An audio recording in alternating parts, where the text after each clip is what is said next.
إن الحمد لله نحمده ونستعينه ونستغفره ونعوذ بالله من شرور أنفسنا ومن سيئات أعمالنا من يهدي الله فلا مضل له ومن يضلل فلا هادي له وأشهد أن لا إله إلا الله وحده لا شريك له وأشهد أن محمدا عبده ورسوله أرسله بالحق بشيرا ونذيرا أما بعد فإن خير الحديث كتاب الله وخير الهدي هدي محمد صلى الله عليه وسلم وشر الأمور محدثاتها وكل محدثة بدعة وكل بدعة ضلالة وكل ضلالة في النار.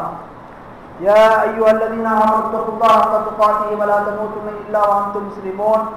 يا أيها الناس اتقوا ربكم الذي خلقكم من نفس واحدة وخلق منها زوجها وبث منهما رجالا كثيرا ونساء فاتقوا الله الذي تساءلون به والأرحام إن الله كان عليكم رقيبا. يا أيها الذين آمنوا اتقوا الله وقولوا قولا سديدا يصلح لكم أعمالكم ويغفر لكم ذنوبكم ومن يطع الله ورسوله فقد فاز فوزا عظيما. وقال الله تعالى في سورة محمد فاعلم أنه لا إله إلا الله واستغفر لذنبك والمؤمنين والمؤمنات. கண்ணியமிக்க அல்லாஹ் நல்லடியார்களே, அல்லாஹ் தஆலாவின் சத்திய மார்க்கமான இஸ்லாமிய மார்க்கத்தை ஏற்று அந்த மார்க்கத்தை பற்றி அறிந்து கொள்வதற்காக வேண்டி நாம் எல்லாம் சிறப்பான விதத்திலே சிறப்பான இடத்திலே கூடியிருக்கிறோம். கண்ணியமிக்க அல்லாஹ் நல்லடியார்களே, இஸ்லாமிய மார்க்கத்திலே நாம் செய்கின்ற செயல்களுக்கு அமல்களுக்கு நாளை மறுமையில் கூலி கிடைக்கப்பட வேண்டும் என்று சொன்னால், பலன் கிடைக்கப்பட வேண்டும் என்று சொன்னால் நாம் முதலிலே முஃமினாக இருக்கணும், இறை நம்பிக்கையாளர்களாக இருக்கணும், இறை நம்பிக்கை கொண்டவர்களாக இருக்கணும். அதைத்தான் அல்லாஹ் குர்ஆன்ல சூரா நஹல் என்கின்ற 16வது அத்தியாயத்துல 97வது வசனத்தை சொல்றான். மன் ஆமில ஸாலிஹன் மின் தக்கரின் அவ் உன்ஸா வஹுவ முஃமினுன். நல் அமலை செய்யக்கூடிய ஆண் அல்லது பெண், எந்த ஆணோ எந்த ஒரு பெண்ணோ நல்ல அமலை செய்கிறார்கள், அவங்க எப்படிப்பட்டவர்களாக இருக்கணும், நல்ல அமலை செய்யும் போது எந்த நிலையிலிருந்து அவங்க செய்யணும், ஒவ்வொரு முஃமினும் இறை நம்பிக்கை கொண்டவர்களாக விசுவாசிகளாக உண்மையான விசுவாசிகளாக முஃமின்களாக இருந்து அவங்க அமல்களை செய்தாங்கன்னு சொன்ன அல்லாஹ் சொல்றான் ஃபலனஹ்யன்னஹு ஹயாத்துன் தய்யிபா வலனஜியன்னஹும் அஜ்ரஹும் பிஅஹ்ஸனி மா கானூ யஅமலூன். அவர்களுக்கு என்ன அமல்களை அவங்க செய்தாங்களே, நல்ல அமல்கள், இறை நம்பிக்கை கொண்ட நிலையில நல்ல அமல்கள் அவங்க செய்தாங்களே, அவங்களுக்கு நாங்க என்ன செய்வோம், தூய வாழ்க்கையை வாழ செய்வோம். அது இந்த உலகத்திலும் இருக்கிறது, மறுமையிலும் இருக்கிறது. அது மட்டுமல்லாம அவங்க என்ன செயல்களை செய்தாங்களோ அதற்கு அதை விட மகத்தான சிறந்த கூலி நாம் என்ன செய்வோம், அவர்களுக்கு கொடுப்போம் என்று சொல்லி அல்லாஹ் குர்ஆனிலே தெரியப்படுத்துறான். அப்ப நமக்கு என்ன விளங்குதுன்னு சொன்னா, ஒரு மனிதனுடைய அமல், தொழுகை, நோன்பு, ஜகாத்து, ஹஜ்ஜி, நன்மையை வந்து தீமையை தடுக்கிறது, தாவா பண்றது, அதை பண்றது, எந்த ஒரு நன்மையா இருந்தாலும் சரி, இது எல்லாமே அல்லாஹ்விடத்திலே அங்கீகரிக்கப்பட வேண்டும் என்று சொன்னால் முதல்ல அது செய்யறவன் என்னவா இருக்கணும், முஃமினாக இருக்கணும். சரி, முஃமின்னா எப்படி பேர் வச்சுக்கிட்டா போதுமா? ஒரு ஆளை இறை நம்பிக்கையாளர் சொல்றதுக்கு நான் அளவுகோல் என்ன இஸ்லாத்துல, அவர் பேர் அப்துல்லா, அவர் பேர் அப்துல் ரஹ்மான், இதெல்லாம் கிடையாது. ஒரு ஆள் இறை நம்பிக்கையாளன்றத வந்து இஸ்லாமிய மார்க்கத்துல நம்ம அறிந்து கொள்ள வேண்டும்னா அதுக்கு என்ன அளவுகோல் தெரியுமா, அதுதான் நம்ம பார்க்கணும். நபிகள் நாயகம் ஸல்லல்லாஹு ஜிப்ரீல் அலைஹிஸ்ஸலாம் வந்து கேட்டாங்களே, ஈமான் என்றால் என்ன, இறை நம்பிக்கை என்றால் என்ன என்று கேட்கும் போது நபிகள் நாயகம் ஸல்லல்லாஹு அலைஹி வஸல்லம் அவர்கள் ஈமான் தொடர்பான விஷயத்துல அஸ்ருல் ஈமான் சொல்லக்கூடிய ஈமானுடைய முக்கியமான 6 அடிப்படைகளை சொன்னாங்க.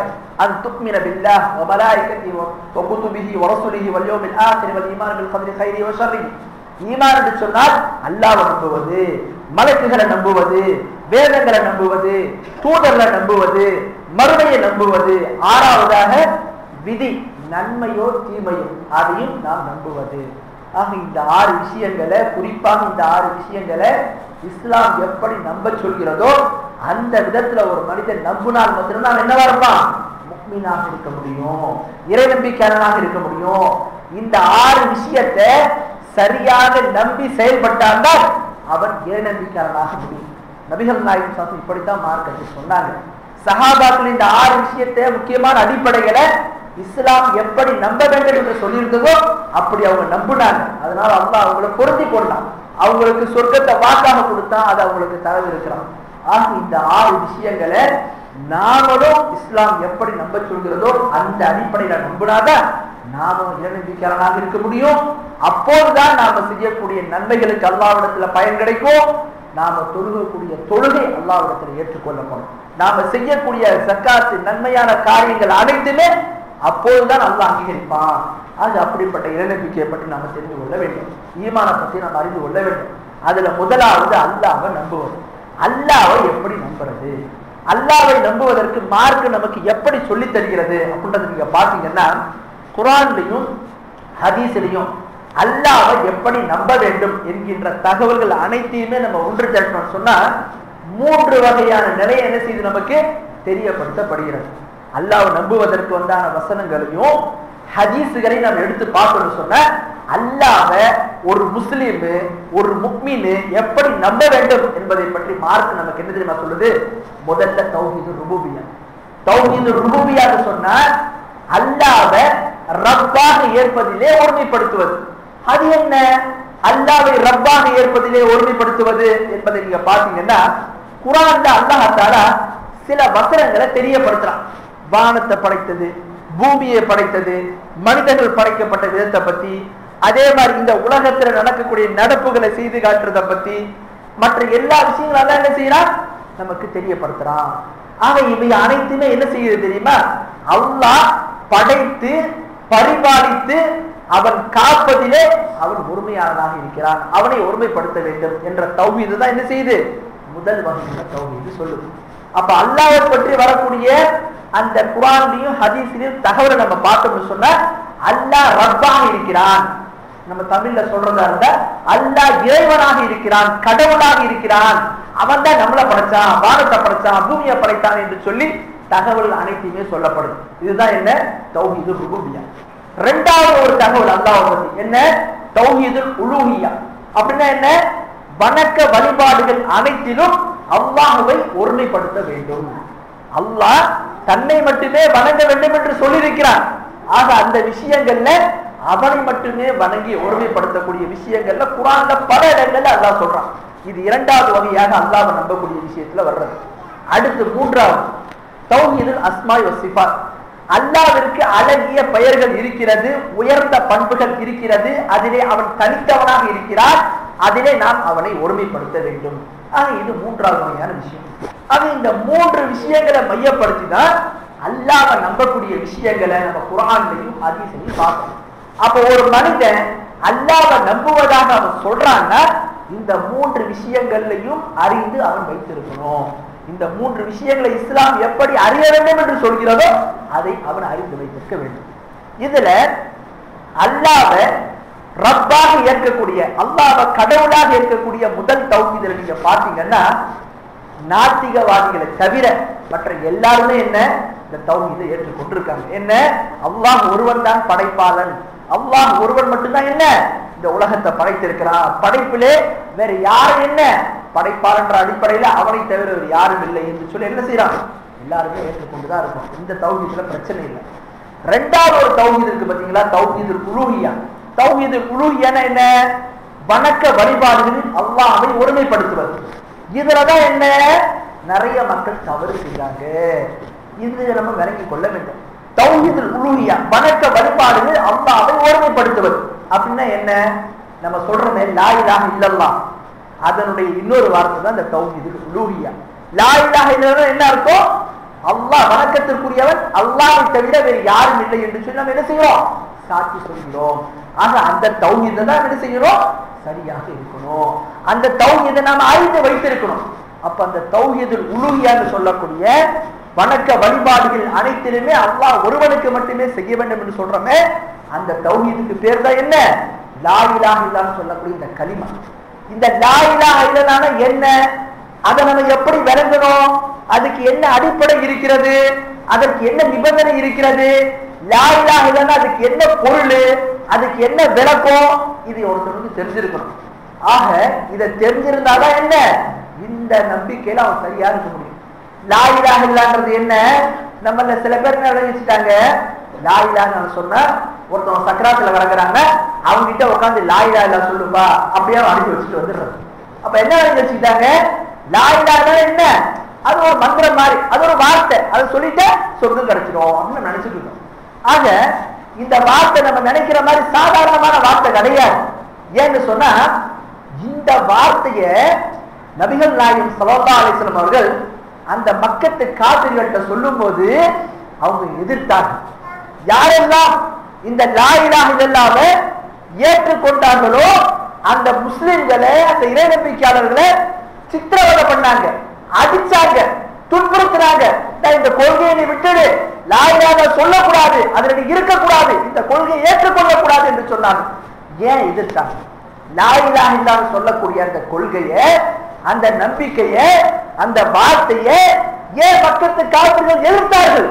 இன்னொரு பக்கம் பாருங்க, எந்த சஹாபாக்கள், எந்த சஹாபியா பெண்மணிகள் இந்த லா இலாஹ இல்லல்லாஹ் ஏற்றுக்கொண்டிருந்தார்களோ அதிலேயே அவர்கள் அவ்வளவு உறுதியாக இருந்தார்கள். நம்ம படிக்கிறோமே, சஹாபாக்கள் இந்த அளவுக்கு சித்திரவதைக்கப்பட்டாங்க, கொடுமைகளுக்கு ஆளாக்கப்பட்டார்கள், அநீதி அக்கிரமங்களுக்கு அவர்கள் ஆளாக்கப்பட்டாங்க. இருந்த போதுல என்ன லா இலாஹ இல்லல்லாஹ் அவங்க விடல. அப்ப லா இலாஹ இல்லல்லாஹ் அவ்வளவு முக்கியமான விஷயமா, அது என்ன, ஏன் அவங்க அதை விடல? இன்னைக்கு நம்ம வந்து பார்த்தோம், நமக்கு அதனுடைய அருமை தெரியல, லா இலாஹ இல்லல்லாஹ்வுடைய விளக்கம் தெரியல. அதனாலதான் என்ன, நம்ம ஏதோ லா இலாஹ இல்லல்லாஹ் சொல்லிட்டு இருக்கோம். ஆனா அந்த மக்கள் என்ன லா இலாஹ இல்லல்லாஹ் சொன்னா என்ன விளங்கி வச்சிருந்தாங்க. இன்னைக்கு நம்ம பார்க்கிறோம், லா இலாஹ இல்லல்லாஹ் பத்தி முஸ்லிம்கள்ல அதிகமான பேருக்கு தெரியாத காரணத்தினாலதான் ஒரு பக்கம் லா இலாஹ இல்லல்லாஹ் சொல்லிக்கிட்டு இன்னொரு பக்கம் என்ன அல்லாஹ்வுக்கு இணை வைத்துக் கொண்டிருக்கிறார்கள். லா இலாஹ இல்லல்லாஹ் என்ன, அதுக்கு என்ன பொருள், அந்த கலிமாவுக்கு என்ன பொருள்? சிலர் என்ன சொல்லுவாங்க, லா இலாஹ இல்லல்லாஹ் என்ன தெரியுமா அர்த்தம்? லா காலிக இல்லல்லாஹ், படைக்கிறவன் அல்லாஹ்வை தவிர வேறு யாரும் இல்லை. சில தமிழ் பயானா நீங்க கேட்டீங்கன்னா சொல்லுவாங்க, லா இலாஹ இல்லல்லாஹ் இறைவன், அல்லாஹ்வை தவிர வேறு இறைவன் இல்லை. என்ன அர்த்தம்? அல்லாஹ்வை தவிர வேறு இல்லை. இப்ப பயானா என்ன பண்றாங்க, மக்கள் கேட்டுக்கொண்டிருக்காங்க. அப்ப என்ன காரணம்? லா இலாஹ இல்லல்லாஹ் வந்து மக்களுக்கும் தெரியல, சொல்றவங்களுக்கு தெரியல. லா இலாஹ என்ன அர்த்தம்? இறைவன் அல்லாஹ்வை தவிர யாருன்னு அர்த்தமா லா இலாஹ இல்லல்லாஹ்வுக்கு? லா இலாஹ இல்லல்லாஹ்னு சொன்னா படைக்கிறவன் அல்லாஹ்வை தவிர வேறு யாரும் இல்லை என்று அர்த்தமா? இன்னும் ஒரு சில பேர் என்ன பண்ணுவாங்க, லா இலாஹ இல்லல்லாஹ்னு சொன்னா ஆட்சி, அதிகாரம், அரசு இதெல்லாம் என்ன அல்லாஹ்விடத்துல மட்டும்தான் இருக்கிறது, அல்லாஹ்வை தவிர வேறு எஜமான் இல்லை, அல்லாஹ்வை தவிர வேறு ஆட்சியாளர் இல்லை என்று சொல்வாங்க. ஆக லா இலாஹ இல்லல்லாஹ்வுக்கு என்ன அர்த்தமா? படைக்கிறவன் அல்லாஹ்வை தவிர வேறு யாரும் இல்லை, லா மாலிக இல்லல்லாஹ், ஆட்சி அதிகாரம் எஜமான்ன்றது அல்லாஹ்வை தவிர வேறு யாரும் இல்லை. இதுவா லா இலாஹ இல்லல்லாஹ்வுக்கு அர்த்தம்? பெரும்பான்மையான முஸ்லிம் என்ன நினைச்சிட்டு இருக்காங்க, இதுதான் லா இலாஹ இல்லல்லாஹ்வுக்கு அர்த்தம்னு விளங்கி வச்சிருக்காங்க. இப்படி ஒரு மனிதன் லா இலாஹ இல்லல்லாஹ்னு சொன்ன படைக்கிறவன் அல்லாஹ்வை தவிர வேறு யாரும் இல்லை, ஆட்சி அதிகாரம் அல்லாஹ்வை தவிர வேறு யாரும் இல்லை, எஜமான் அல்லாஹ்வை தவிர வேறு யாரும் இல்லை என்று நினைத்துக் கொண்டு அந்த நம்பிக்கையோடு அவன் மரணிச்சான்னு சொன்ன அவன் முதல்ல முஸ்லீமாகவே இருக்க முடியாது, முதல்ல அவன் முஃமினாகவே இருக்க முடியாது. லா இலாஹ இல்லல்லாஹ் என்ன அர்த்தம்? படைக்கிறவன், ஆட்சி அதிகாரம், எஜமான் அல்லாஹ்வை தவிர யாரும் இல்லை என்ற அர்த்தமா? இந்த அர்த்தம் சரி என்று சொன்னால் மக்கத்து காபிர்கள்லாம் ஏன் நம்ம காபிர்னு சொல்றோம்? அவங்க எல்லாம் இறைநம்பிக்கையாளராக ஆயிடுவாங்க. யாரெல்லாம் இந்த நம்பிக்கை ஏற்றுக்கொண்டிருக்கிறார்களோ அவங்க எல்லாம் முஸ்லிம்களாக ஆயிடுவாங்க. அப்படி இருக்கும்போது நம்ம ஏன் மக்கத்து காபிர்னு சொல்றோம்? அந்த மக்கத்து காபிர்கள் அல்லாஹ்வை பத்தி அறியாமல் இருந்தார்களா? அவங்களுக்கு அல்லாஹ்வை பத்தி தெரியாதா? அல்லாஹ்னா யாருன்னா அறியாமல் இருந்தார்களா? பாக்குறோம், அல்லாஹ் குர்ஆன்ல சில இடங்கள்ல சொல்லி காட்டுறான். சூரா லுக்மான் 31வது அத்தியாயத்துல 25வது வசனத்துல வலஇன் சஅல்தஹும் மன் ஹலகஸ் ஸமாவாத்தி வல் அர்த் லயகூலுன் அல்லாஹ், நபியே அந்த மக்கத்து காபிர்கிட்ட கேளுங்க, என்ன வந்து வானத்தை படைச்சது யார், பூமியை படைச்சது யார் என்று கேளுங்கன்னு அல்லாஹ் தஆலா கேட்கிறாங்க. நபிகள் நாயகம் ஸல்லல்லாஹு அலைஹி வஸல்லம் கேட்கும்போது எந்த மக்கத்து காபிர்கள் லாத்து, உஸ்ஸா, மனாத் என்ற தெய்வத்தை வணங்கி கொண்டிருந்தார்களோ அவங்க எல்லாம் என்ன பண்ணாங்க, அல்லாஹ் தான் வானத்தை படைத்தான்னு சொன்னாங்க, அல்லாஹ் தான் பூமியை படைத்தான் என்று சொன்னாங்க. குல் மன் யர்சுகுக்கும் மினஸ் ஸமாஇ வல் அர்த், உங்களுக்கு வானத்திலிருந்தும் பூமியிலிருந்தும் உணவை தர்றது யாரு, உங்களுக்கு ரிஸ்க் கொடுக்கிறது யார் என்று கேட்டபோது அப்போதும் அல்லாஹ் என்று தான் சொன்னார்கள். ஆக நம்ம யார மக்கத்து காபிர்கள் சொன்னோமோ அவங்களுக்கு அவங்க அல்லாஹ்வை பத்தி தெரியாமலாம் இல்ல, அல்லாஹ்வை பத்தி அவங்க அறிந்து வைத்திருந்தார்கள், அல்லாஹ்வை படைப்பாளனாக ஏற்றுக்கொண்டு இருந்தார்கள்.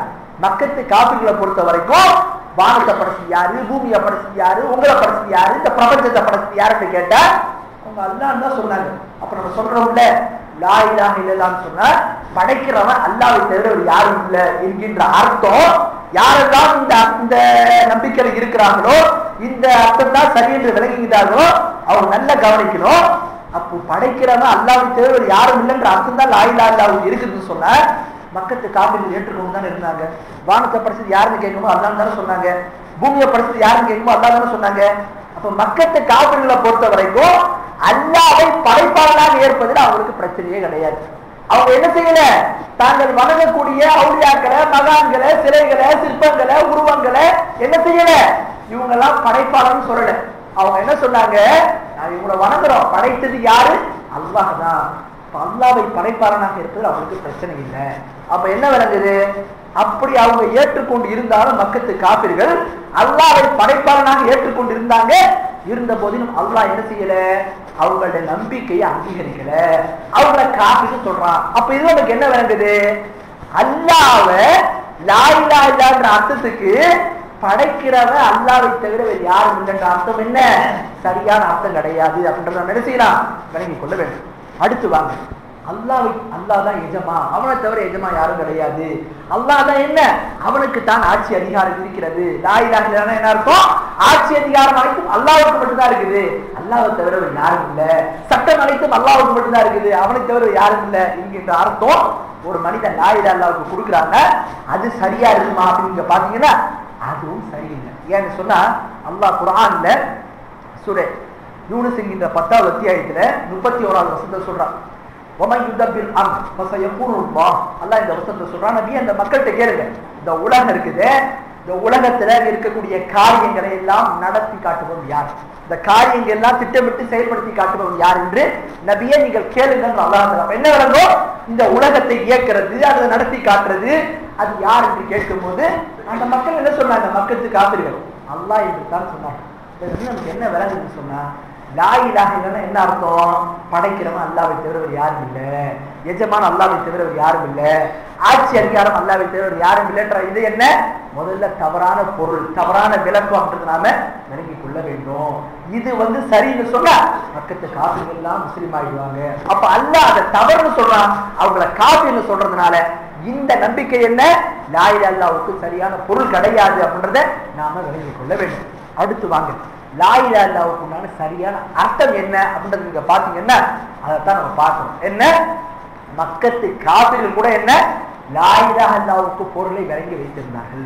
லா இலாஹ என்ன அர்த்தம், வணக்கத்திற்குரியவன் யாருமே இல்லை அல்லாஹ்வை தவிர என்கின்ற அர்த்தத்தை மக்கத்து காபிர்கள் கூட விளங்கி வைத்திருந்தார்கள். அல்லாஹ் குர்ஆனிலே சொல்லி காட்டுகிறான் என்னவென்று சொல்லி சூரா ஸாத் என்கின்ற 38வது அத்தியாயத்திலே 5வது வசனத்தை அல்லாஹ் சொல்றான், அஜஅல ஆலிஹத இலாஹு வாஹித இன்ன ஹாதா லஷைஉன் உஜாப். நபிகள் நாயகம் ஸல்லல்லாஹு அலைஹி வஸல்லம் அந்த மக்கள் கிட்ட சொல்றாங்க, அல்லாஹ் வானத்தை படைச்சது பூமியை படைச்சது யாருன்னு கேட்டா அல்லாஹ் தானே சொல்றீங்க, அப்படின்னா அந்த அல்லாஹ் மட்டும் வணங்கிட்டு போங்கன்னு, நீங்க ஏன் அல்லாஹ்வுக்கு மத்தவங்கள வணங்குறீங்க என்று கேட்டாங்க. அதற்கு அப்ப சொல்றாங்க ரசூலுல்லாஹ் லா இலாஹ நீங்க சொல்லுங்கன்றாங்க, லா இலாஹன்ற கொள்கை ஏற்றுக்கொள்ளுங்கன்றாங்க. அப்ப அந்த மக்கள் சொன்னாங்க, மக்கத்து காபிர்கள் ரசூலுல்லாஹ் இடத்துல, முஹம்மதே என்னது, நாங்க அஜஅல் ஆலிஹத இலாஹு வாஹிதா, நாங்கள் வணக்கங்கள் அனைத்தையும் ஒரே இறைவனுக்கு செய்யணுமா, அல்லாஹ்வுக்கு மட்டும் செய்யணுமா, இன்ன ஹாதா லஷைஉன் உஜாப். இது ஆச்சரியமா அதெல்லாம் இருக்குது, வணக்கங்கள் அனைத்தையும் ஒருவனுக்கு மட்டும் செய்யணுமா, இது ஆச்சரியமான காரியமாக இருக்குது, அப்படி நாங்க செய்ய மாட்டோம், அல்லாஹ்வையும் வணங்குவோம் அடுத்தவங்களை வணங்குவோம் என்று சொல்லி என்ன செய்திருந்தார்கள், அவங்க இருந்தாங்க, அவங்க அப்படிதான் வாழ்ந்தாங்க. நம்ம பார்க்கிறோம் அல்லாஹ் தஆலா குர்ஆன்ல சூரா அன்கபூத் என்கிற 29வது அத்தியாயத்துல 65வது வசனத்துல சொல்றான், இதா ரகிபு ஃபில் ஃபுல்கி தஅ அல்லாஹு முக்லிஸின லஹுத்தீன் ஃபலம்மா நஜ்ஜாஹும் மில் பர்ரி இதாஹும் யுஷ்ரிகூன். அல்லாஹ் தஆலா சொல்றான் மக்கத்து காபிர்களை பத்தி, அவங்க படகுகளிலே கப்பல்ல பயணம் செய்து போனாங்கன்னா என்ன செய்யப்படும், ஒரு பெரிய புயல் காற்று வந்தது, வெள்ளமோ அபாய அலை ஏற்பட்டதுன்னு சொன்ன உடனே என்ன பண்ணுவாங்க, மார்க்கத்துல உருக்கமான முறையில் என்ன செய்வாங்க, அல்லாஹ்வை அழைத்து அவங்களுக்கு உதவி கேட்பாங்க. அல்லாஹ் நீதான் எங்களை காப்பாற்ற வேண்டும், உன்னை தவிர இடர்களை இந்த மாதிரி துன்பங்களை காப்பாற்றக்கூடியவன் வேறு யாருமே இல்லை என்று சொல்லி என்ன பண்ணுவாங்க, உருக்கமான முறையில் அல்லாஹ்வை வணங்குவாங்க. அல்லாஹ் அவர்களை என்ன செய்வான், காப்பாற்றி கரையில சேர்த்ததுக்கு அப்புறம் மறுபடியும் என்ன பண்ணுவாங்க, அவங்க அல்லாஹ்வுக்கு இணை வைப்பாங்கன்னு சொல்றோம். இந்த வசனம் நமக்கு என்ன தெரியுதுன்னு சொன்னா, மக்கத்து காபிர்கள் அல்லாஹ்வையும் வணங்கினாங்க, அல்லாஹ்வுக்கு இணையாக மற்றவர்களையும் வணங்குறாங்க. அப்ப நமக்கு விளங்குது, அந்த மக்கள்கிட்ட போய் லா இலாஹ இல்லல்லாஹ் சொன்ன உடனே வணக்கத்திற்குரிய இறைவன் அல்லாஹ் மட்டும்தான், அவரை தவிர யாரும் இல்லைன்னு சொன்ன உடனே அவங்க ஏற்றுக்கொள்ள மாட்டேன்னு சொன்னாங்க. அப்ப லா இலாஹ இல்லல்லாஹ்வுக்கு உண்டான சரியான அர்த்தம் என்ன, சரியான பொருள் என்ன அப்படின்னு நீங்க பாத்தீங்கன்னா, உண்மையாகவே லா மஅபூத பிஹக்கின், உண்மையாகவே வணங்குவதற்கு தகுதியானவன் அல்லாஹ்வை தவிர யாரும் இல்லை என்று சொல்லி ஒரு மனிதன் சாட்சி சொல்றானே, அதுதான் என்ன லா இலாஹ இல்லல்லாஹ்வுக்கு உண்டான சரியான பொருள் என்றதை நாம விளங்கிக் கொள்ள வேண்டும். ஆக இன்னைக்கு அல்லாஹ்வே இந்த லா இலாஹ இல்லல்லாஹ் சொன்ன என்ன, அதனுடைய பொருள் என்ன என்று அறிந்து வைத்திருப்பது ஒவ்வொரு முஸ்லிமின் கடமையாகும். இது எதுவுமே தெரியாம மரணிக்கிற நேரத்தில் உட்காந்து லா இலாஹ இல்லல்லாஹ் சொல்லிட்டு போனா மட்டும் அல்லாஹ் என்ன செய்ய மாட்டான், அவங்களுடைய இறைநம்பிக்கையை அங்கீகரிக்க மாட்டான் அப்படின்றதையும் நாம விளங்கிக் கொள்ள வேண்டும். அடுத்து வாங்க, இந்த லா இலாஹ இல்லல்லாஹ்வுடைய பொருளை நம்ம அறிஞ்சோம். அதுக்கடுத்து லா இலாஹ இல்லல்லாஹ்வுக்கு அடிப்படைகள் இருக்கிறது, ஃபண்டமெண்டல் இருக்கிறது. என்ன அடிப்படை? ரெண்டு அடிப்படை இருக்கிறது. ஒரு மனிதன் லா இலாஹ இல்லல்லாஹ்வை சொல்வதாக இருந்தால் அந்த ரெண்டு அடிப்படைகளுக்கு ஏற்று என்ன செய்யணும், அவன் சொல்லணும். அந்த ரெண்டு அடிப்படைகளை, அந்த ரெண்டு ருக்குனை ஏற்றுக்கொண்டு என்ன செய்யணும், லா இலாஹ இல்லல்லாஹ் சொன்னாதான் அவருடைய கொள்கை அங்கீகரிக்கப்படும். அது என்ன லா இலாஹ இல்லல்லாஹ்வுக்கு அடிப்படை? இவ்வளவு காலம் தௌஹீதுல இருக்கிறோம், அதுல இருக்கிறோம், இதுக்கெல்லாம் அடிப்படை என்ன இருக்குது அப்படின்னு நம்ம சில பேருக்கு வரலாம். ஆனா நீங்க கொள்கை சம்பந்தமான அக்கீதா சம்பந்தமான நூல்களை பாத்தீங்கன்னா இவை அனைத்துமே நமக்கு தெரியப்படுத்தப்பட்டிருக்கு. அதுல லா இலாஹ இல்லல்லாஹ்வுக்கு இரண்டு அடிப்படைகள் இருக்கிறது. அந்த ரெண்டு அடிப்படையை ஏற்று அதன் அடிப்படையில் ஒரு மனிதன் லா இலாஹ இல்லல்லாஹ் சொன்னாதான் அவருடைய கொள்கை சரியானதாக இருக்கும். அதுல முதல் அடிப்படை என்ன? அந்நஃபியு. அந்நஃபியுன்னு சொன்னா மறுப்பது. இரண்டாவது அல் இஸ்பாத். அல் இஸ்பாத்னு சொன்னா உறுதிப்படுத்துவது. அப்போ ஒரு மனிதன் லா இலாஹ இல்லல்லாஹ் சொல்றான்னு சொன்னா அவன் மறுக்கவும் செய்யணும், உறுதிப்படுத்தவும் செய்யணும். என்னத்தை மறுக்கணும், என்னத்தை உறுதிப்படுத்தணும் அப்படின்றது நீங்க பாத்தீங்கன்னா, லா இலாஹ் என்ன அர்த்தம், வணக்கத்திற்குரியவன் யாருமே இல்லை என்று சொல்லி நம்ம என்ன செய்யறோம், எல்லாத்தையுமே மறுக்கிறோம். முதல் அடிப்படை. இரண்டாவது இல்லல்லாஹ். இரண்டாவது அடிப்படை என்ன, உறுதிப்படுத்துவது அல்லாஹ்வை தவிர. அப்ப நம்ம என்ன பண்றோம், வணக்கத்திற்குரியவன் யாருமே இல்லை என்று சொல்லி எல்லாத்தையும் மறுக்கிறோம். அடுத்து அல்லாஹ்வை மட்டும்தான் நம்ம உறுதிப்படுத்துறோம். ஆக ஒரு மனிதன் லா இலாஹ இல்லல்லாஹ் சொல்லும் போது இந்த ரெண்டு அடிப்படையை விளக்கி இதன் அடிப்படையில் அவன் சொன்னான்னு சொன்ன அவருடைய கொள்கை சரியானதாக இருக்கும். அல்லாஹ் தஆலா குர்ஆன்ல பல இடங்கள்ல இந்த லா இலாஹ இல்லல்லாஹ் பத்தி சொல்லும் போது இந்த ரெண்டு அடிப்படையை சேர்த்ததா சொல்றான். உதாரணத்துக்கு நீங்க பாத்தீங்கன்னா சூரா முஹம்மது என்கின்ற 47வது அத்தியாயத்துல 19வது வசனத்துல அல்லாஹ் சொல்றான், ஃபஅலம் அன்னஹு லா இலாஹ இல்லல்லாஹ், நன்றாக அறிந்து கொள்ளுங்கள் வணக்கத்துக்குரியவன் அல்லாஹ்வை தவிர வேறு யாரும் இல்லை. அப்ப அல்லாஹ் இந்த இடத்துல அல்லாஹ்வை மட்டும் வணங்குங்கன்னு சொல்ல என்ன சொல்றான், வணக்கத்துக்குரியவன் அல்லாஹ்வை தவிர வேறு யாரும் இல்லை என்ற அந்த மறுப்பது உறுதிப்படுத்துவது. ஆக ரெண்டு அடிப்படை அல்லாஹ் என்ன செய்யறான், சேர்த்துதான் சொல்றான். அதே மாதிரி குர்ஆன்ல 2வது அத்தியாயத்துல 256வது வசனத்துல அல்லாஹ் சொல்றான், ஃபமன் யக்ஃபுரு பித்தாகூத், யார் ஒருவர் அல்லாஹ்வை தவிர்த்து வணங்கப்படக்கூடிய போலியான அனைத்து தெய்வங்களையும் நிராகரிக்கின்றாரோ. அடுத்து 2வது அடிப்படையை சொன்ன அல்லாஹ் தஆலா என்ன, வயுமின் பில்லாஹ், அல்லாஹ் மீது மட்டுமே விசுவாசம் கொண்டு வருகிறாரோ. இப்படி ஒரு மனிதன் மறுக்க வேண்டிய அனைத்து போலியான தெய்வங்களையும் மறுத்து அல்லாஹ் மீது மட்டுமே விசுவாசம் கொண்டு உறுதியாக இருக்கிறானோ அப்படிப்பட்ட மனிதனை பத்தி அல்லாஹ் சொல்றார், அவர் அறுபடாத பலமான கயிறை பற்றி பிடித்துக் கொண்டவர் ஆவார் என்று சொல்லி அல்லாஹ் நமக்கு தெரியப்படுத்துறான். அதே மாதிரி பாருங்க, குர்ஆன்ல அல்லாஹ் தன் நபிமார்களை பற்றி சொல்லும் போது அந்த நபிமார்கள் என்ன சொன்னாங்க, என்ன சொன்னாங்க, அல்லாஹ்வை மட்டும் நீங்க வணங்குங்க, அல்லாஹ்வை தவிர வேறு யாரையும் நீங்க வணங்காதீர்கள் என்று சொல்லி என்ன செய்தாங்க சொன்னாங்க. அல்லாஹ் குர்ஆன்ல பல இடங்கள்ல தெரியப்படுத்துறான், அல்லாஹ்வை மட்டும் நீங்க வணங்குங்க, அல்லாஹ்வை தவிர யாருக்கு நீங்க என்ன செய்யாதீங்க, அவனுக்கு நீங்கள் இணையாக்காதீர்கள் என்று சொல்லி இந்த ரெண்டு அடிப்படையும் சேர்த்துதான் என்ன செய்யறான் நமக்கு சொல்றான். ஒரு மனிதன் லா இலாஹ இல்லல்லாஹ் சொல்லும் போது இந்த ரெண்டு அடிப்படையை மறுக்க வேண்டியது என்ன, அனைத்து போலியான தெய்வங்களை மறுக்கணும், உறுதிப்படுத்துறது அல்லாஹ்வை மட்டும் உறுதிப்படுத்தணும். இந்த ரெண்டு அடிப்படை ஒரு மனிதன் விளங்கி அதன் மீது அவன் சொன்னாங்க அவன் உண்மையான இறைநம்பிக்கையாளனாக இருக்க முடியும்.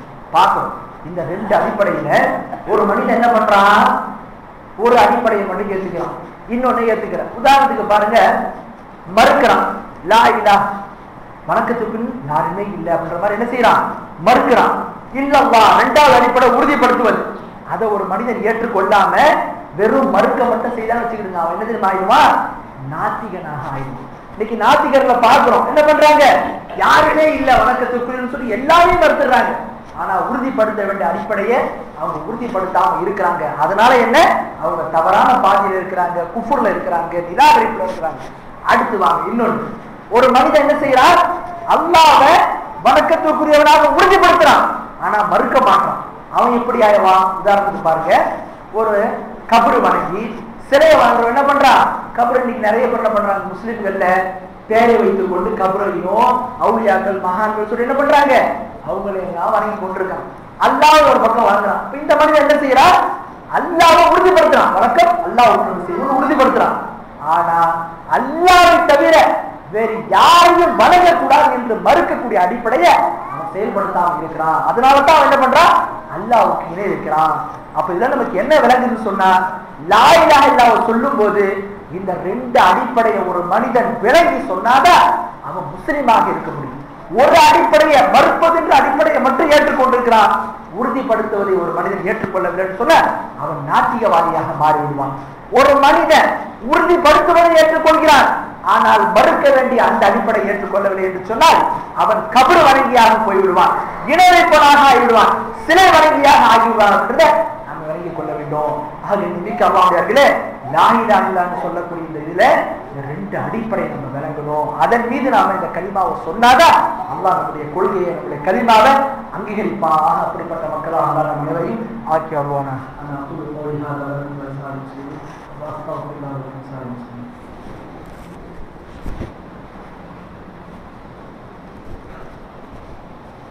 الحمد لله رب العالمين والصلاة والسلام على رسول الكريم وعلى آله وصحبه أجمعين ومن تبعهم بإحسان إلى يوم الدين. أما بعد، اللهم صل على محمد وعلى آل محمد كما صليت على إبراهيم وعلى آل إبراهيم إنك حميد مجيد. اللهم بارك على محمد وعلى آل محمد كما باركت على إبراهيم وعلى آل إبراهيم إنك حميد مجيد. கண்ணியமிக்க அல்லாஹ்விலே இந்த லா இலாஹ இல்லல்லாஹ்வுக்கு இரண்டு அடிப்படைகள் இருக்கிறது என்பதை நாம பார்த்தோம். அதற்கடுத்து இந்த லா இலாஹ இல்லல்லாஹ்வை ஒரு மனிதர் சொல்லும் போது எப்படி சொல்ல வேண்டும், எந்த நிலையிலிருந்து அவன் சொல்ல வேண்டும் அப்படின்றத பத்தி பார்க்கும்போது அல்லாஹ் தஆலா குர்ஆன்ல சூரா நஹல் என்று சொல்லக்கூடிய சூரா இப்ராஹிம் சொல்லக்கூடிய 16வது அத்தியாயத்துல 24வது வசனத்திலையும் 25வது வசனத்திலும் சொல்றான். அலம் தர கைஃப தரபல்லாஹு மஸலன் கலிமத்தன் தய்யிபத்தன் கஷஜரத்தின் தய்யிபத்தின் அஸ்லுஹா தாபித்துன் வ ஃபர்உஹா பிஸ்ஸமா ஃபீ உகுலிஹா குல்லு ஹீனின் பிஇذن ரப்பிஹா வ யத்ரிபுல்லாஹு அல்-அம்ஸால லின்-நாஸி லஅல்லஹும் யத்ததக்கரூன். அல்லாஹ் இந்த வசனத்தை சொல்றான், அல்லாஹ் தஆலா ஒரு நல்ல வார்த்தை என்ன செய்யறான், ஒரு நல்ல மரத்தோடு என்ன செய்கிறான், ஒப்பிட்டு கூறுகிறான். அல்லாஹ் தஆலா இந்த இடத்துல சொல்றான், ஒரு நல்ல மரத்திற்கு உண்டான உதாரணம் என்ன, நல்ல வார்த்தைக்கு உண்டான உதாரணம் என்ன, ஒரு நல்ல மரத்தை போன்றதாகும். ஆக இதுக்கு உண்டான விளக்கத்தை நம்ம பார்க்கும்போது ஹதீஸுக்கு அடிப்படை நமக்கு தெரிய வருது. அல்லாஹ் குர்ஆன்ல ஏதாவது உதாரணத்தை சொல்றான்னு சொன்ன ஏதோ மக்கள்லாம் கேட்டுட்டு கதை கேட்டு போனதுக்காக கிடையாது. அல்லாஹ் குர்ஆன்ல ஒரு உதாரணத்தை சொல்றான்னு அந்த உதாரணத்திலிருந்து ஒரு படிப்பினை அல்லாஹ் நமக்கு கொடுப்பான். அதைத்தான் நம்ம பார்க்கிறோம். அல்லாஹ் இந்த வசனத்துல சொல்றான், ஒரு நல்ல வார்த்தைக்கு உண்டான உவமை உதாரணம் என்ன, எடுத்துக்காட்டு ஒரு நல்ல மரத்தை போன்றதாகும். ஆனா நல்ல வாக்கியம் என்பது எதை குறிக்கிறது அப்படின்றத பத்தி பார்க்கும்போது நம்ம ஹதீஸ்களிலிருந்து பார்க்கிறோம், லா இலாஹ இல்லல்லாஹ்ன்ற வார்த்தையை குறிக்கிறது. நல்ல மரம் என்பது எதை குறிக்கிறது அப்படின்றத பத்தி பார்க்கும்போது நமக்கு ஹதீஸ்கள்ல தெரிய வருது, பேரிச்ச மரத்தை இந்த வசனத்துல குறிக்கப்பட்டிருக்கு. அப்ப பேரிச்ச மரத்திற்கும் லா இலாஹ இல்லல்லாஹ்வுக்கும் என்ன தொடர்பு, ஏன் அல்லாஹ் குர்ஆன்ல இதை ஒப்பிட்டு சொல்கிறான் அப்படின்றத நீங்க பாத்தீங்கன்னு சொன்ன நம்ம பார்க்கிறோம். பேரிச்ச மரத்துல 3 முக்கியமான அம்சங்கள் இருக்கும். என்ன, மற்ற மரங்களை காட்டிலும் அந்த மரம் என்ன, அதனுடைய வேர் மிக ஆழமானதாக இருக்கும். ஒன்று. இரண்டாவது, அதனுடைய கிளைகள் எப்படி இருக்குன்னு சொன்ன மற்ற மரங்களை காட்டிலும் பேரிச்ச மரத்தினுடைய கிளைகள் என்ன, நன்றாக படர்ந்திருக்கும். அடுத்து மூணாவது, இந்த பேரிச்ச மரத்தினுடைய அந்த மரம் எப்படி என்று சொன்னால் அது நேராக இருக்கும், வளைந்து நெளிந்தனா இருக்காது, உறுதியாக நேராக இருக்கும். இந்த 3 அம்சங்கள் என்ன இந்த பேரிச்ச மரத்துல இருக்கிறது. அப்போ அல்லாஹ் தஆலா லா இலாஹ இல்லல்லாஹ் பேரிச்ச மரத்தை ஒப்பிடுறான் பாத்தீங்களா குர்ஆன்ல, அது அந்த ஆயத்தாயிரம் பார்க்கிறோம். என்ன, இந்த லா இலாஹ இல்லல்லாஹ் பார்த்தவங்க நீங்க நல்லா விளங்கிக் கொள்ள வேண்டும். இந்த லா இலாஹ இல்லல்லாஹ்வையும் மூன்று முக்கியமான அம்சங்கள் இருக்கிறது. என்ன? கவுலும் பில்லிசான். ஒரு மனிதன் லா இலாஹ இல்லல்லாஹ் அவர் சொல்றான்னு சொன்ன அவன் நாவினால் என்ன செய்யணும்? அதை மொழியணும். ஒரு மனிதன் என்ன சொல்றான்? லா இலாஹ இல்லல்லாஹ் சரியான வார்த்தை தான், அதை நான் மனசார ஏற்றுக்கொள்றேன், ஆனா நான் சொல்ல மாட்டேன் அப்படின்னு சொன்னா உண்மையா இருக்க முடியாது. அவன் இஸ்லாத்தை ஏற்றுக்கொண்டவன் ஆக முடியாது. அல்லாஹ் அவனுடைய நம்பிக்கை என்ன செய்ய மாட்டான்? அங்கீகரிக்க மாட்டான். ஒரு மனிதன் லா இலாஹ என்ற கொள்கை என்ன செய்யணும்? நாவினால மொழிய வேண்டும். அடுத்து இரண்டாவது வதஸ்தீகும் பில் கல்ப், உள்ளத்தால என்ன செய்யணும்? உண்மைப்படுத்தணும். ஒருத்தர் என்ன பண்றாரு? லா இலாஹ இல்லல்லாஹ் லா இலாஹ சொல்றாரு, ஆனா உள்ளத்துல அவர் உண்மைப்படுத்தலன்னா, உள்ளத்துல லா இலாஹ இல்லல்லாஹ் சொன்ன இல்லன்னு சொன்னா அல்ல, அவருடைய கொள்கை ஏற்றுக்கொள்ளப்படாது. இதுக்கு ஒரு உதாரணம் பாருங்க. அல்லாஹ் தஆலா சூரா முனாஃபிகூன் என்ற 63வது அத்தியாயத்துல முதல் வசனத்துல சொல்றான், இது ஜாஅல் முனாஃபிகூன் قالوا نشهد انك رسول الله والله يعلم انك رسول والله يشهد ان المنافقين لكاذبون. அல்லாஹ் இந்த வசனத்துல சொல்றான், முனாஃபிகீன்கள் ரசூலுல்லாஹ் காலத்துல இரட்டை வரம் போட்டாங்க, நயவஞ்சகர்கள். அவங்களாம் வந்தாங்க, வந்து அல்லாஹ்வுடைய தூதரை பார்த்து சொன்னாங்க, முஹம்மதே நாங்க என்ன செய்யறோம்? உங்களை அல்லாஹ்வுடைய தூதராக ஏற்றுக்கொள்வோம் என்று நாங்கள் சாட்சி கூறுகிறோம் என்று சொன்னாங்க. அப்ப அல்லாஹ் சொல்றான், அல்லாஹ்வுக்கு நன்றாகவே தெரியும் முஹம்மதே நீங்க அல்லாஹ்வுடைய தூதராக இருக்கிறீர்கள் என்று சொல்லி. அல்லாஹ் என்ன சாட்சி சொல்றான் தெரியுமா? எந்த நயவஞ்சகம் வந்து உங்களை முஹம்மதே நாங்க அல்லாஹ்வுடைய தூதராக ஏற்றுக்கொண்டோம் என்று சாட்சி கூறினார்களோ அப்படிப்பட்ட நயவஞ்சகங்களை பற்றி அல்லாஹ் என்ன சாட்சி கூறுகிறான் தெரியுமா? அவங்க எல்லாம் பொய்யர்கள், பொய்யாக சாட்சி கூறுகிறார்கள். அப்ப என்ன செய்யலாம்? மேலோட்டமான அல்லாஹ்வுடைய தூதரா அவங்களை ஏற்றுக்கொள்றேன்னு சொல்லிட்டு நாவுல சொல்லாமே தவிர அவனுடைய உள்ளத்துல என்ன அதை அவன் உண்மைப்படுத்தல அப்படின்னு சொல்லி அல்லாஹ் தஆலா என்ன செய்யறான்? சொல்றான். அப்ப இது நமக்கு என்ன விளங்குது? ஒரு மனிதன் லா இலாஹ இல்லல்லாஹ் சொன்னா மட்டும் போதாது, அவன் என்ன செய்யணும்? உள்ளத்திலேயே அதை உண்மைப்படுத்தணும், உள்ளத்திலேயே அது இருக்கணும். அது இருந்தால்தான் என்ன செய்யப்படும்? அந்த நம்பிக்கை ஏற்றுக்கொள்ளப்படும். அடுத்து மூணாவது பாருங்க, அமலும் பில் ஜவாரி, உடல் உறுப்புகள் மூலமா என்ன செய்யணும்? அந்த செயல்ல கொண்டு வரணும். எப்போது ஒரு மனிதன் லா இலாஹ இல்லல்லாஹ் ஒரு மனிதன் சொல்றானோ அப்போது என்ன செய்யணும்? அவன் அந்த உள்ளத்திலே உண்மைப்படுத்தணும். மூன்றாவதாக அதன் அடிப்படையில் அவன் வாழ்ந்து காட்டணும். அப்படி இருந்தால்தான் என்ன அவருடைய கொள்கை என்ன செய்யப்படும்? ஏற்றுக்கொள்ளப்படும். லா இலாஹ இல்லல்லாஹ் சொல்றான், உள்ளத்துல உண்மைப்படுத்தல, அதன் அடிப்படையில செயல்படணும்னு சொன்ன அது அவனுக்கு எந்த ஒரு பயனையும் தராது. ஆக ஒரு மனிதன் லா இலாஹ இல்லல்லாஹ் மொழிவதோடு சொல்வதோடு உள்ளத்தை உண்மைப்படுத்தவும் செய்யணும், அதன் அடிப்படையில் வாழவும் செய்யணும். அடுத்து இரண்டாவது இதுல பாருங்க, நம்ம விளங்கிக் கொள்ள வேண்டிய விஷயம், பேரிச்சம்பழத்தை பொறுத்த வரைக்கும் அல்லாஹ் சொல்றான், இந்த பேரிச்சம்பழத்தினுடைய பலன் இருக்கிறது, இதை என்ன செய்யலாம்? எல்லா காலத்திலும் அந்த கனியை நம்ம உட்கொள்ளலாம், சாப்பிடலாம் சொல்றான். மற்ற பழங்களை நீங்க பாத்தீங்கன்னு சொன்ன அதை சாப்பிடுவதற்கென்று ஒரு காலம் இருக்கிறது, ஒரு சீசன் இருக்கிறது. ஆனா இந்த பேரிச்சம்பழத்தை பொறுத்த வரைக்கும் நீங்க பாத்தீங்கன்னா இந்த பழத்தை கோடை காலத்துல அதே மாதிரி வந்து குளிர் காலத்துல எந்த ஒரு தட்பவெப்ப நிலையில இருந்தாலும் என்ன செய்யலாம்? இந்த பழத்தை சாப்பிடலாம். அப்ப அல்லாஹ் இதன் மூலமாக என்ன சொல்ல வரா? எப்படி இந்த பேரிச்சம்பழத்துடைய பழத்தை உட்கொள்ளக்கூடிய காலம் எல்லா காலங்களிலும் உட்கொள்ளலாமோ சாப்பிடலாமோ, அது போன்று இந்த லா இலாஹ இல்லல்லாஹ் எந்த மனிதன் ஏற்றுக்கொண்டிருக்கிறானோ அவரிடத்துல இந்த லா இலாஹ இல்லல்லாஹ் இந்த கலிமாவுடைய வெளிப்பாடு அதனுடைய நடத்தை என்ன செய்யணும்? அவரிடத்துல எல்லா காலமே பிரதிபலித்துக் கொண்டிருக்கணும். எல்லா காலத்திலும் என்ன செய்யணும்? அதன் அடிப்படையில் நடந்து கொண்டிருக்கணும். லா இலாஹ இல்லல்லாஹ் சொல்றா வெறும் ரமலான்ல மட்டும் முஸ்லீமா இருக்கிறான், லா இலாஹ இல்லல்லாஹ் சொல்றா கல்யாணத்துல மட்டும் முஸ்லீமா இருக்கலாம், லா இலாஹ இல்லல்லாஹ் சொல்றா வெறும் அந்த என்னைக்கு மௌத்தானா அது வீட்டுல யாராவது மௌத்தாயிட்டாங்கன்னா அன்னைக்கு மட்டும் முஸ்லீமா இருக்கலாம், அப்படி கிடையாது. ஒரு மனிதன் லா இலாஹ இல்லல்லாஹ் சொல்றாங்க, அவனுடைய வாழ்க்கை முழுவதும் என்ன? அந்த கொள்கையை ஏற்று அவன் நடக்கிறவனாக இருக்கணும். ஆக இதற்காக தான் அல்லாஹ் என்ன செய்யறான்? இந்த வார்த்தையை நமக்கு ஒப்பிட்டு சொல்றான். ஆக நிமிக்க அல்லாஹ்வுடையவர்களே, லா இலாஹ சொல்லக்கூடிய இந்த வார்த்தையுடைய பொருள் நம்ம அறியணும், அதனுடைய அடிப்படையை நம்ம விளங்கணும், அதற்கென்று சில நிபந்தனைகள் இருக்கிறது, அதை நம்ம அறியணும். ஆக இதையெல்லாம் அறிவித்து ஒரு மனிதன் நம்ம லா இலாஹ இல்லல்லாஹ் சொன்னாதான் நாளைக்கு மறுமையில நமக்கு பயன்படும். ரசூலுல்லாஹ் சொன்னாங்களே, மன் மாத வஹுவ யஅலமு லா இலாஹ இல்லல்லாஹ் தஹலல் ஜன்னah, யார் ஒருவர் மரணிக்கின்ற நிலையிலே லா இலாஹ இல்லல்லாஹ் கூறியவராக ரசூலுல்லாஹ் சொல்லல. என்ன சொன்னாங்க? யார் ஒருவர் மரணிக்கின்ற நிலையில் லா இலாஹ இல்லல்லாஹ் அறிந்தவராக, அதனுடைய பொருளை விளங்கியவராக, அது பற்றிய கல்வியை தெரிந்தவராக இருந்து மரணிக்கிறாரோ அவர் சொர்க்கம் செல்வார் என்று சொல்லி நபிகள் நாயகம் சொன்னாங்க. ஆக அப்படிப்பட்ட மக்களாக அல்லாஹ் நம் அனைவரையும் ஆக்கி அருள்வானாக. இபாதல்லாஹ் ரஹ்மனி வ ரஹ்மகுல்லாஹ், இன்னல்லாஹ் யஅமுரு பில் அத்லி வல் இஹ்சானி வ ஈதாஇ தில் குர்பா வ யன்ஹா அனில் ஃபஹ்ஷாஇ வல் முன்கரி வல் பகி வ யஅமுரு பில் மஅரூஃப் வ யன்ஹா அனில் முன்கரி வ யஅமுரு பில் மஅரூஃப் வ யன்ஹா அனில் முன்கரி வ யஅமுரு bill மஅரூஃப் warahmatullahi ta'ala wa barakatuh.